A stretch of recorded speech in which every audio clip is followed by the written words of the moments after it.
সম্প্রতি এক দুর্ঘটনায় আমার এক হাতের আংশিক কেটে ফেলা হয়েছে।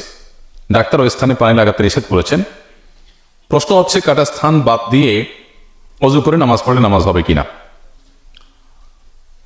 যদি আল্লাহ মাফ করুন এরকম পরিস্থিতি হয় যে কারোর হাত কাটা গেছে, পা কাটা গেছে, সেখানে ব্যান্ডেজ থাকে, অথবা ডাক্তার পানি লাগাতে নিষেধ করেছেন, পানি লাগালে ক্ষতি হবে, তাহলে তার অজু করার নিয়ম হলো হাত হোক, পা হোক, অন্য কোনো জায়গা হোক, যে জায়গাটা কাটা আছে, ধরা যাক এই আঙ্গুলে কাটা আছে, এখানে পানি লাগানো নিষেধ, তাহলে উনি পুরো হাতটা ধোবেন, হাত দিয়ে পুরো হাত ধোবেন এই জায়গা ছাড়া।